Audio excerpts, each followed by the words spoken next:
Hey guys, and welcome to a new video.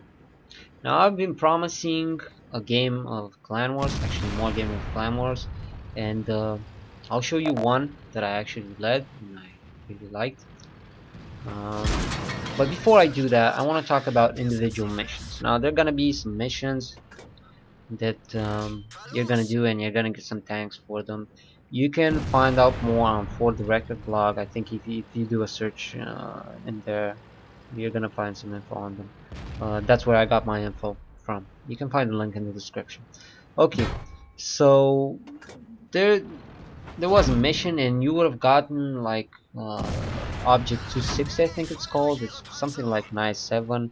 There was a mission, so I'm gonna read this. Who came upon the 20k block damage? It's 20k in total, block plus dealt. Statistics show that it is possible. So you do 20k in total blocking and dealing damage, and you get that tank. And a lot of people were bitching because, come to think of it, it is kind of hard to do that. We'll be lucky if 10 people finish it. We are planning for the top mission to be completed by several tens of thousands of players in 2015. Tens of thousands of players, tens of thousands of fucking VKs, that's for sure. Because this tank is absolutely overpowered. I heard people saying, well, it's not overpowered, the tank is fine, it was horrible. But now it's fine. No, it is not fine. It's broken, seriously. The lower plate should be a weak spot on most tanks. This tank is a tier 9 and it does better at soaking up damage than my tier 10 tanks. Seriously. Go watch my stats on it. Now, I think it's overpowered because I don't become an uber fucking player just by switching the tank. That means the tank, it is more powerful than my tier 10s because I'm struggling with my E100 to block damage. Look at them. It just bounced like 7 shots in a row. I'm struggling with my E100 these days to block damage and with my i7, but when I switch to this tank, it's like I'm a uber player, man. It's like incredible. I'm blocking all these shots. Left and right, left and right. I'm a fucking ninja or something. I don't know. It's incredible. So this tank is broken. What I'm gonna do, I notice that I'm soaking up shots. There's no RT on the map. I know that, of course. I'm just gonna stay here and for like 5 minutes, of course. I'm gonna take my time. They're gonna take their time in unloading on me with no damage done, with no results. And we're gonna go watch the Clan Wars, and I'll get back to this battle. Okay, guys. So I said I played this battle. I didn't really play that much. You'll see why. But I actually led this battle. I'm a field commander in my clan, and this was a really nice battle for me. Leading this battle it was pretty hard and intense and really nice. So their batches are dropping into the middle, and our batch needs to run away because he'll get spotted and in a very bad position. So I'm sending him to the ice. We need to get the fuck out of here because we're gonna get hit by RT. We all know that, so we are running to cover. If they get that part, you never want to stay out of cover because they will spot the base. And voila, I get one-shotted by RT. He gets a really lucky shot on me. Now guys, while I'm gonna comment this battle, please watch the minimap, okay? Because you won't understand a thing if you're not watching. A field commander, the minimap is your best friend. So Warlog over there with the E50M, you can see him right now. He's on the right side, upper right side of the screen. Warlog over there is keeping the batches spotted, batchets, the enemy batchets. Our batchet is going on the ice, and our i7s, I tell them to push because we need to have things spotted on the map. We only see a few batchets. We need to see what they're doing. So 140 spotted at B6. I want him. I know he's not alone because he's too forward over there. He might have something else behind. We spot a really big group on the south part, our i7s, and we need to cross the bridge because if we do not cross the bridge, I know this by now, we are going to get stuck. We lost map control and we'll get fucked. So we're gonna do something crazy. No, not crazy. We're gonna bait them. Dr. Green over here, and this is actually done in battle. This is real time done. This is on the spot done strategy. This is nothing like, you're doing this every time when you're a field commander. So if they're gonna push Dr. Green here, we're gonna cross the bridge. That's what we're planning. If they don't push Dr. Green, he's gonna spot these i7 and they'll get raped by our RT. And yeah, they need to push him and kill him.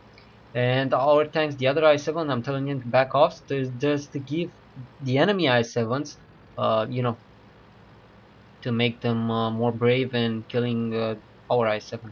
So if we cross the bridge, my E5s are going to have shots on Batchat, and they're going to crossfire the enemy Batchats, and they're going to crossfire the 140 that our Batchat just spotted.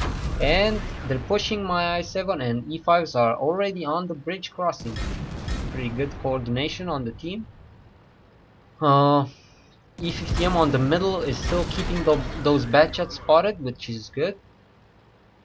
Oh, there's one tank spotted on, if you look on the mini map, 62A spotted there, so 140 was not alone. And we shoot the 62, they're starting to shoot the 62A and 140. We lost a lot of hit points with the E5s, but we're still in an advantage position. We're not gonna lose any more hit points. And Batchat is going forward and starting to shoot those 140 and the 62A. And this is where they get crossfire and they start losing tanks. So we lost 3 tanks, they lost 1, but they're gonna lose even more. So right now I'm telling my I7s guys, actually my E50Ms, I'm telling my I7s to get in defensive position and prepare for a push, because if their 140 drops on the northern part, my Batchat can go in their base, forcing the I7s to push, the enemy I7s to push. I'm telling my E50Ms, if the enemy I7s are pushing, you need to go down and kill the Batchats. And this 140 here, when he'll die, my Batchat will go to their base and kill the RT. I'm telling the bridge to push here. We don't want these tanks that are still here. We don't want them to go to the base and help the RT. We want the RT to be alone. And their 140 on the northern part dies, so that forced them to push. So the enemy I7s are actually pushing at this moment, and my E50Ms are pushing at the same time the Batchats. And the Batchats on the middle part, the enemy Batchats, are getting pushed by one E5 as well. He's lowering hit points, but that doesn't matter. It's still a crossfire. Liega here is pushing as well.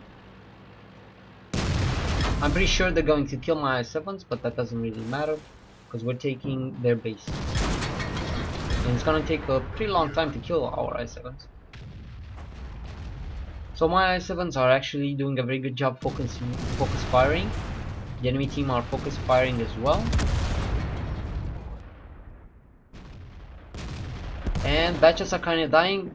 If you ever play the E50M and you ram a Batchat, you know what's gonna happen, right? So they actually ram the Batchats and they killed them easily. And the game is pretty much done. Now E50Ms are going forward. I tell them get the fuck back.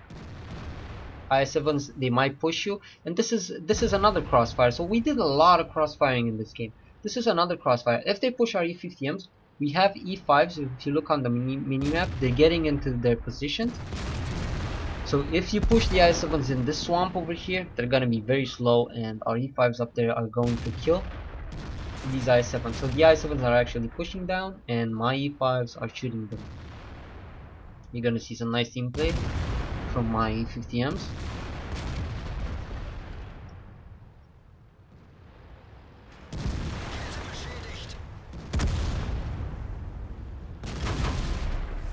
So basically in Clan Wars you kind of win with focus fire and crossfire. Crossfire is very, very powerful.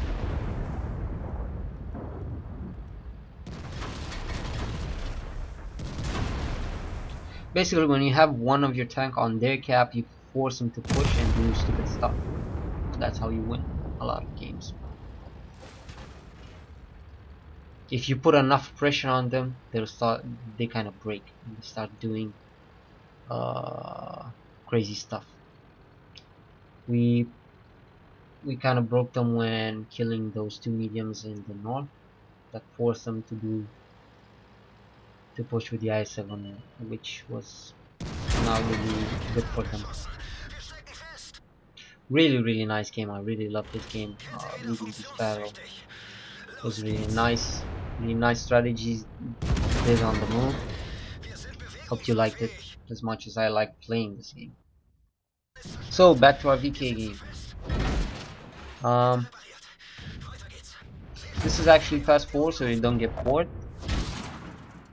So yeah, I kind of won the game by not doing anything special. I just stood here and they shot me and they didn't do anything to me because this tank is normal.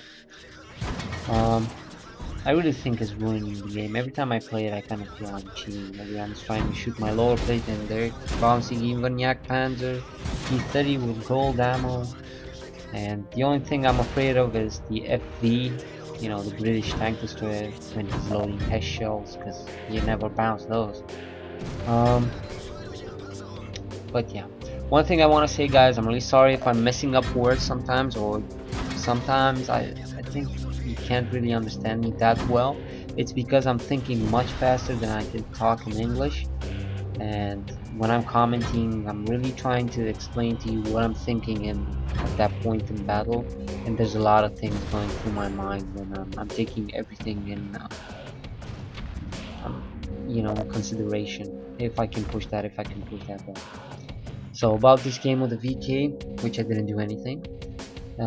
Damage blocked by armor 17k, damage done 4.4k.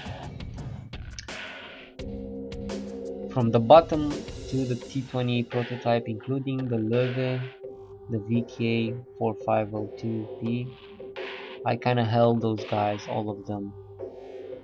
I kept them in that spot. They couldn't pass because of me. Look at this score. So shots fired 29. He actually fired 29 shots to me and didn't do a single point of damage.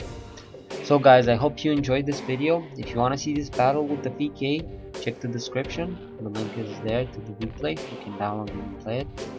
And please subscribe if you enjoy my videos. I'll be posting more. And see ya.